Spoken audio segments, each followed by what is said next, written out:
Hello and shalom, dear friends. Come join me. Today we're going to do something a little bit different. This channel is all about finding peace, and I often do videos on journaling and my word of the year. I also do them on some of my Bible study, stuff like that. So a lot of you are used to seeing those kind of videos, but every once in a while I venture out and do some of my seamstress stuff because I am a seamstress and I used to own a bridal shop. So I have a lot of knowledge about that kind of stuff, and you guys have asked for me to make some of those videos, and so I'm trying my skills out to see if I can film at the same time that I'm sewing. So today we are going to do bridal sleeves to add to a wedding gown. Say your bride, or maybe you are the bride, would like some sleeves added. So we are going to make sleeves, and I've got a set of the beautiful nude ones and the ivory ones. So sit down, get a pen and paper, or pull out your sewing machine and join me as it takes a few days to actually film it. It took me longer because I was filming in the midst of it than to actually do it. Plus I had appointments in the midst of it all. So come and join me and we'll make some sleeves together.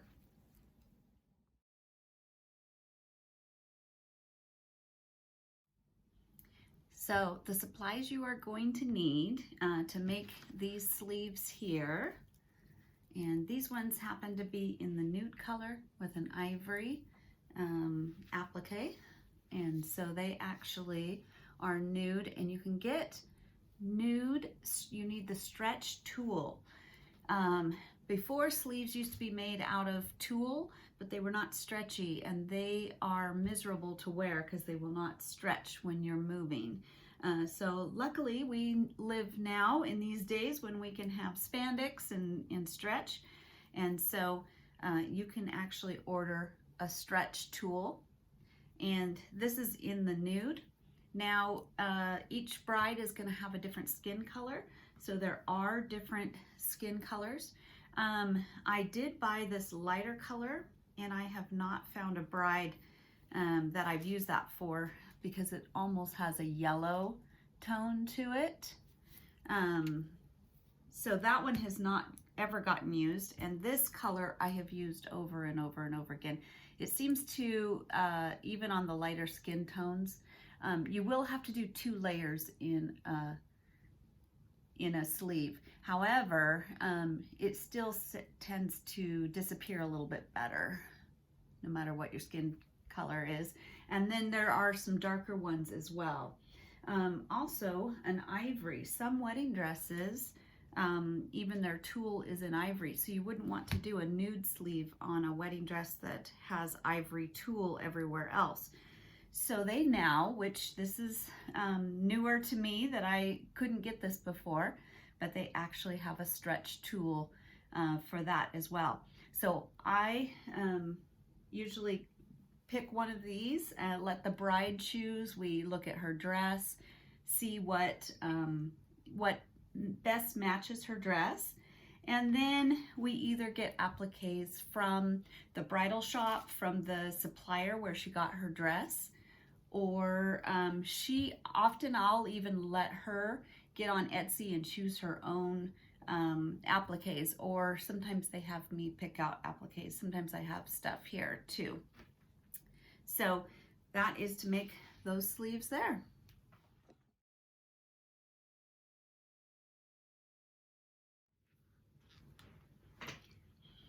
Okay, what I do next is I actually lay out my fabric. I know I need 4 pieces to make 2 sleeves because we're going to make a lining piece and an outside piece. So it happens to be that this particular one was wide enough that I could fold it by the selvage. And the one thing you do want to check is you want your fabric to be stretchy in the right direction. A lot of times fabric has more stretch in one way and less stretch another. You want it to stretch across the arm more than lengthwise. So make sure that the most stretch is going towards the arm. And then you're going to get a pattern piece. You can get that from any pattern for a sleeve.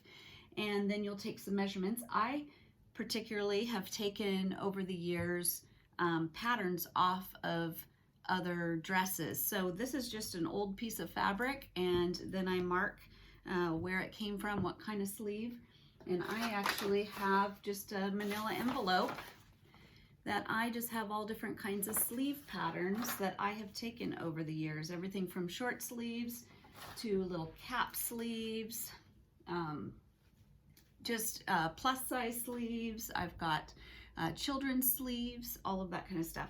And then you're gonna lay it out with enough room on the sides, because you're gonna take the measurement of your bride, or if it's even for a regular, a prom or another event, you're gonna take the measurement of the arm here, and you're going to make sure that you have enough room here, plus a little leeway. Usually when I measure them, I measure it with a couple fingers in to give them a little space.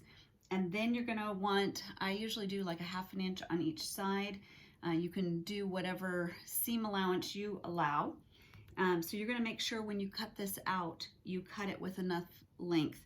I also measure about at the elbow, making sure that I have enough room. And with the elbow, you want them to have bendable. Even though this is stretchy, you still wanna give them a little bit of play.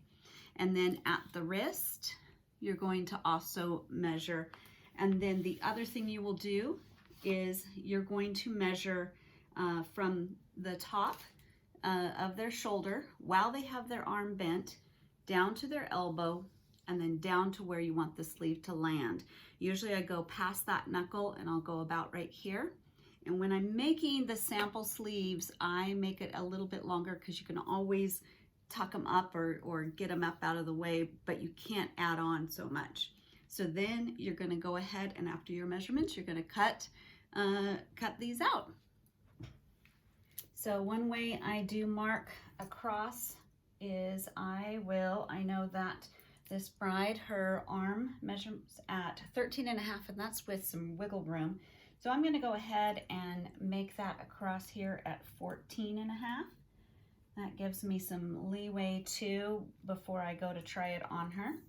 And then around her elbow is about 9.5, and I've got plenty of room there. And she's at 7, so I am actually got plenty of room there. So then, since this has to be a little bit wider here, I'm gonna take my measuring, or my little ruler, and what I'm using here is a disappearing ink pen. I like the purple side because it will disappear on its own, and the blue side you have to use water, and sometimes when you're dealing with fabrics for wedding gowns, you don't want to be adding water. So I don't often use the blue side, I use the purple side. Okay, and then when I'm measuring the length, I will actually not go all the way up to the top. I'll leave some leeway at that top.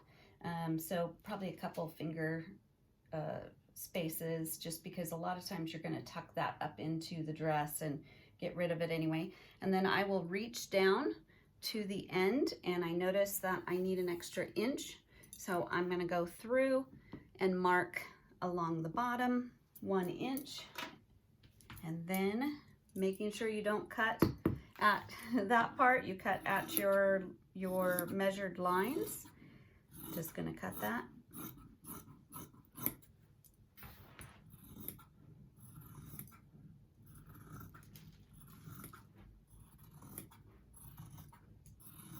And if you've done enough sleeves, you kind of know your pattern, and I've always noticed that this one is curved a little bit too much, so I just know my pattern, that I've got to cut it in a little bit more.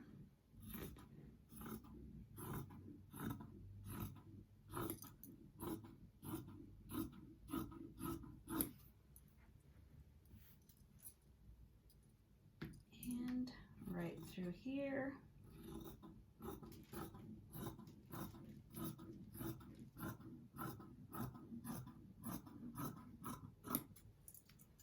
and then you've got your 4 pieces, and we'll then add our appliques.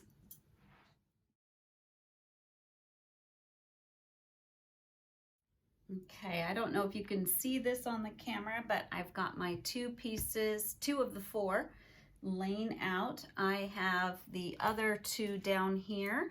That will be my lining pieces. And I had put it on the ironing board, and I ironed them with like a little crease in the middle. That just gives me a gauge to where my middle is. And you probably can't see that on camera. And then I take my appliques. Now, appliques are usually 2-sided, so you will want to have separated these according to the 2 different sides. If you see, when you get appliques, they're like mirrored images.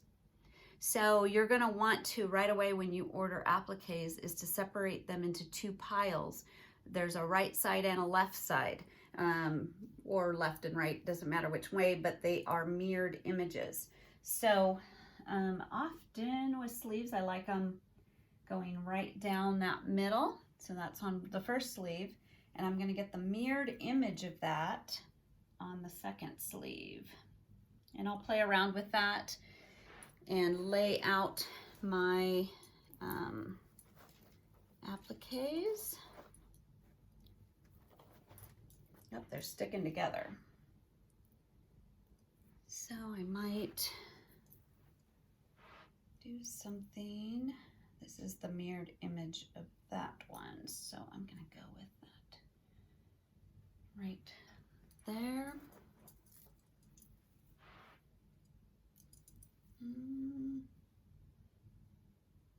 And these 2 are mirrored images as well. So watch which way your appliques are going. And I probably am going to work one in here and move this over a little bit. But for filming purposes, my board is not quite wide enough. Usually I go this direction. But you get the idea of how I will place them according to, let's see, this is the mirrored image of that one. So we'll put that on the bottom here, and the mirrored image of, let me see, that's the mirrored image of that one. So this will be the mirrored image of this one, and this one will be mirrored, and these 2 will be mirrored, and these ones will be mirrored. And you'll notice, because you want them the same on both sides of the sleeve. And then you'll pin, as soon as you get these placed really perfect the way you want them, then I'll pin those. Okay, I've got this set kind of straight, and I'm starting to pin it.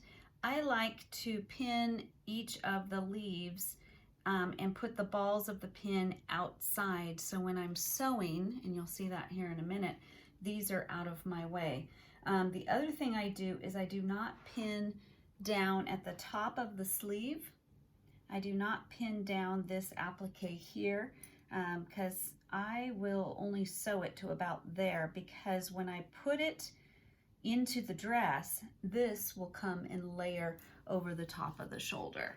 So you just continue pinning, and like I said, I like to pin each of those little leaves down. And kind of keep those pins out of the middle of the applique.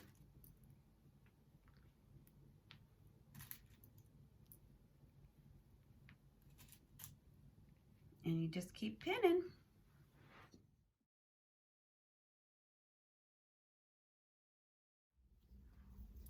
Okay, now comes the part where we sew on the appliques.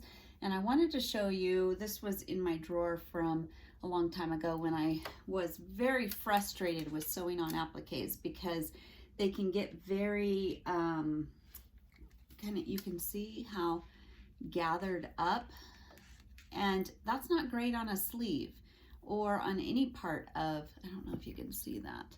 See how gathered up it is and bumpy? that's no good. And no matter what I did, it always seemed to bunch up, especially if I was using the invisible thread, which it's best to use the invisible thread because if you use the white thread or the ivory thread, you're going to see those stitches. So what I used to do is, I've tried it all different ways. I would do the clear thread, which I do use an invisible thread. It is the poly, or no, it's the monofilament, not poly, and it's heat tolerant. So especially if you're doing wedding gowns and stuff and you're going to be pressing it, you want that to be heat tolerant. So you want to make sure you have some good thread. And then what I was doing is I would try doing it on the top, because sometimes when you see bridal gowns, you'll see that the underneath is the ivory or the white thread and the white. So I'd try that, and for so many gowns it would kind of work and not bunch up too bad, but I would have to be holding it as tight as I could while I was putting it into the machine. Then I tried the opposite, or I tried the clear thread on top and bottom, because that's really what I wanted.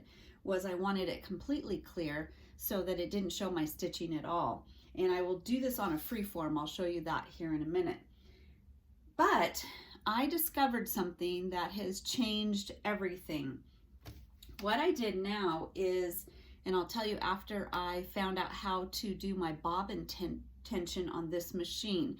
I never knew you could change your bobbin tension, and it might be different on different machines. I have the Bernina 330, and I've always just had to try to pull out the bobbin and put it back in and try it and everything. And I figured that out, so that helped. I'll show you that really quick.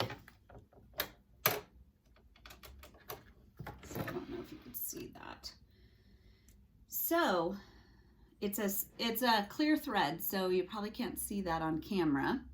But when you put it in, I found out you want to make sure that the bobbin is going clockwise.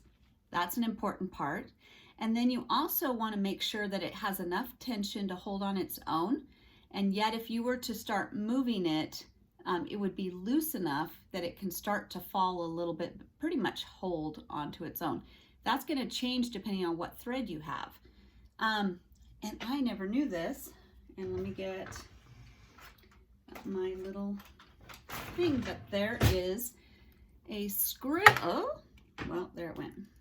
There is a little screw right in there, and you can actually loosen or tighten it to make your thread tighter or looser. And that made all the difference in the world when it came to this filament thread, because it is the most annoying stuff in the world. It gets tangled up and tightened, and you loosen all of your tension and it still continues. So let me pick up that bobbin and I'll show you how to put that in the next step.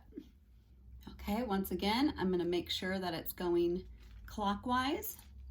I'm going to pull it into the little thing, lock it in, make sure that it can hold its own. It's not too loose, and yet if I pull it, it will go. And then I'm going to go ahead and place that bobbin in, lock it in. And what I found is right now I've got the white on my top thread here. So I'm going to pull that down and back up.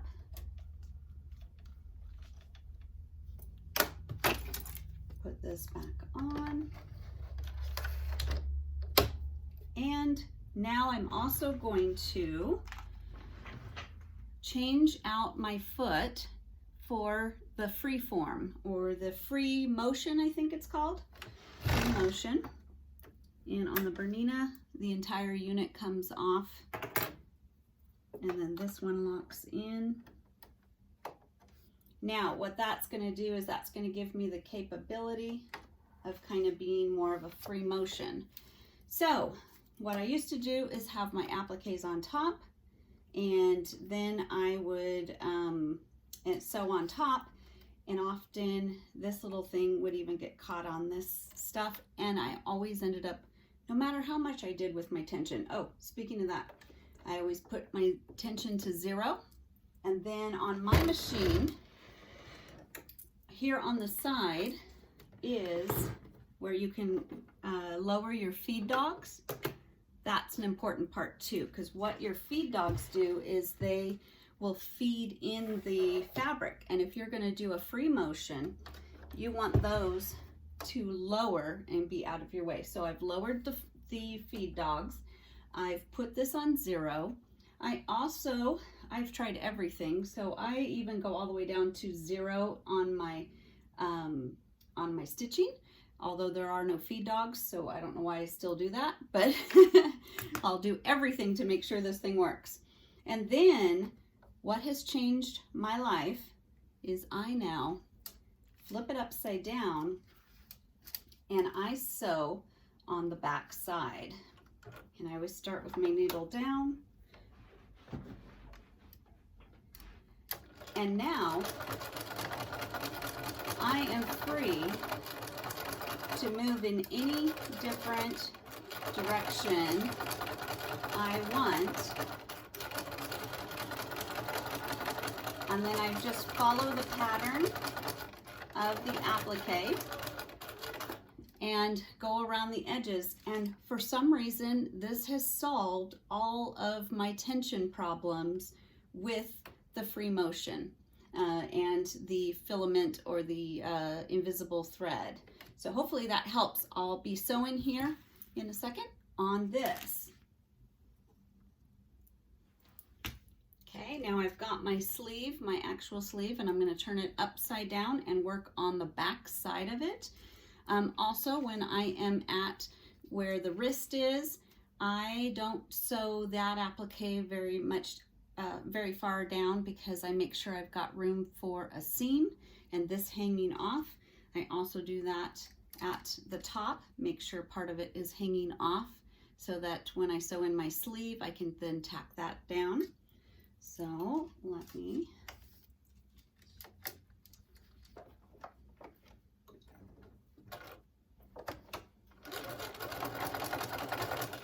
and now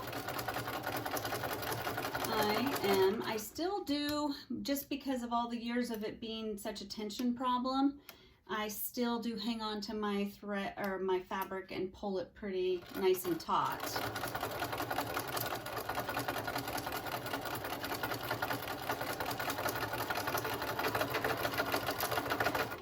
Be careful around pins, but I've tried to put the balls of the pins outward so they're not in the middle of my applique, going up and down each of the, I don't know if you can see it, each of, oh gosh, the lighting's hard, but I go around each of the leaves, making sure that I've gone around the whole outside of this one. Then I'll come back around and come around the outside. So stitching all the way around the outsides of each of the appliques.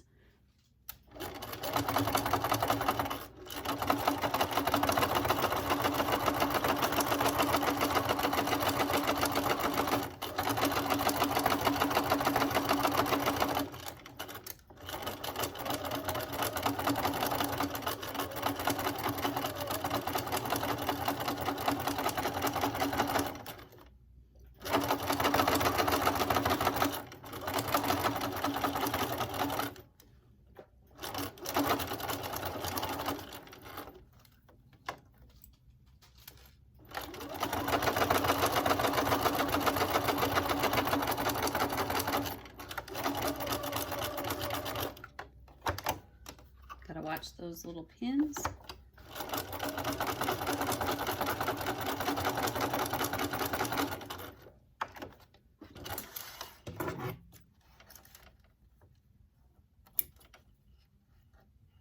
The invisible threads are hard to see, but let's turn it over and look at that.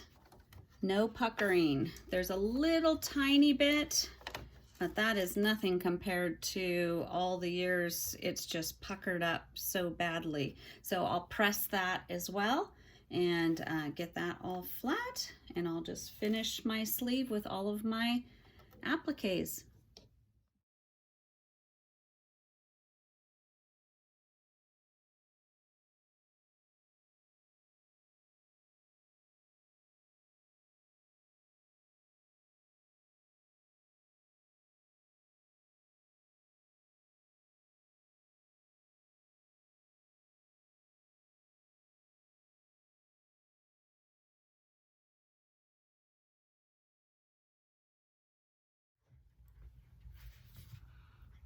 Okay, I'm back. I just finished with a bride. And it's the next day. Last night it got late and I had a fitting, so I just didn't finish my sleeve last night. But I'm back and I just finished meeting with a bride, so I thought I would show you. We have the lace sleeves all done. And then we're going to take the extra. Remember, we cut out 4 of the sleeves, and we will put them together on the bottom. Let me move the applique. I'll usually pin that, and then I'll be right back because I need to switch my machine to my other presser foot. So I'll be right back. Okay, I'm back, and I just have to switch from the free form foot back to my regular foot. Then I also need to switch my thread in my bottom.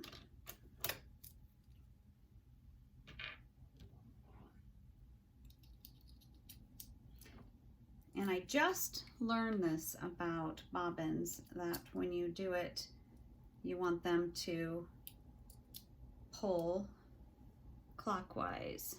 So that's a new thing for me. I used to just stick them in, and if it worked, it worked.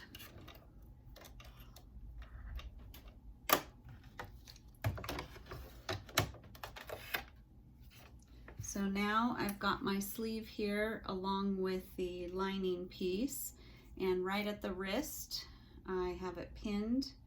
Remember that where the lace was here, I didn't sew it down, so I've pulled it back out of the way of the seam so it will pop out. And then I will just sew that about 1/4 of an inch, not very much, just a tiny little. Oh, I forgot to get my feed dogs back up. Wasn't going anywhere. And I forgot my tension. Got to put that back.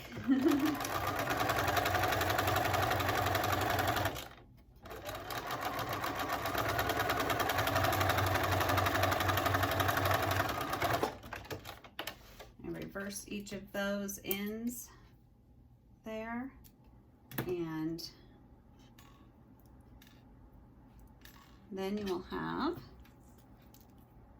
that together, and that will fold to be the end right there. And this will end up hanging out. But before I do that and iron it and all that, I will actually take my sleeve and place it. I'm going to sew down it lengthwise all the way up the inside part and this part here, and then I'll turn this part over the other part. I'll be right back. Okay, I'm going to be sewing up to the inside of the sleeve, and I've only pinned it a little bit. Sometimes I'll pin it more depending on how it is acting, the fabric, but I have pinned it right at the seam so that the seams match up, and I've pinned it kind of in the middle and the end so that I can make sure I'm on track and not stretching one side of the fabric. Let me get a little closer here.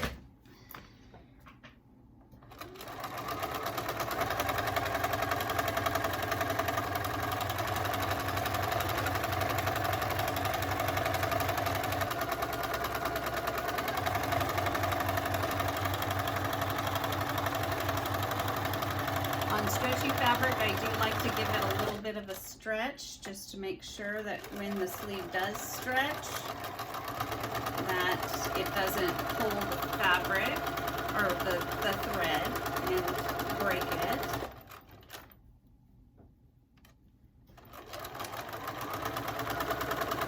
So I'm always stabilizing both sides, this side here and this side here.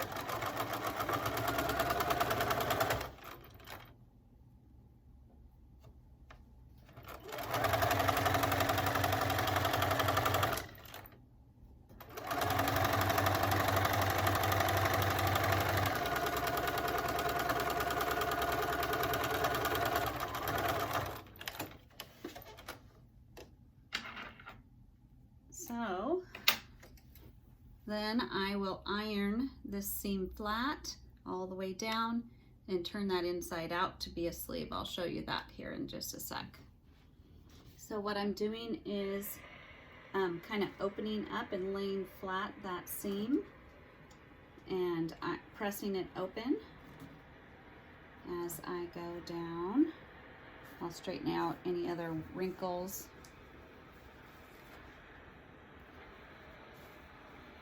If you notice, I have a lot of steam and a lot of heat going on.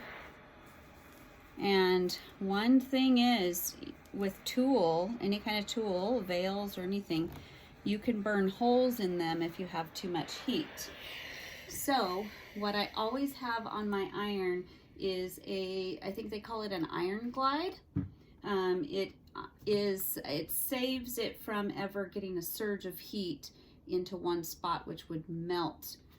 So you definitely don't want to do it with a regular iron. With the iron, I call it an iron guard. I think it's called an iron glide.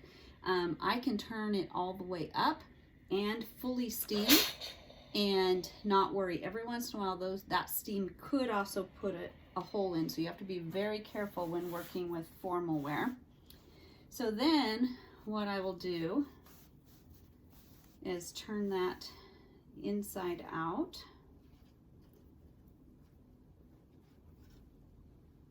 And I've got a sleeve, but I do have to still press it and get it all straightened out there, but I'll do that here. Okay, so then you'll take your sleeve and you're gonna fold over that outside part of the sleeve. So you have a sleeve pretty much, except for tulle loves to get all tangled up. So it takes a lot of shaking. And I, on the inside, will match up those seams. Give it a good shake. And try to lay it flat to iron it. Sometimes it still likes to pull.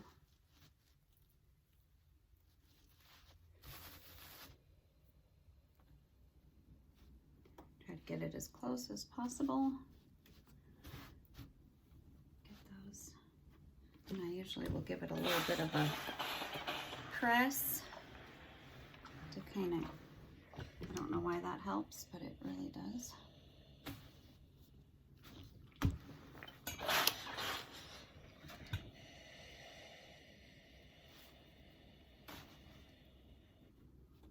And then I will work with this side here and try to get it where it's perfected and laying all right. And then I will end up doing kind of a basting stitch all the way around to keep the layers together, and then you will have a sleeve.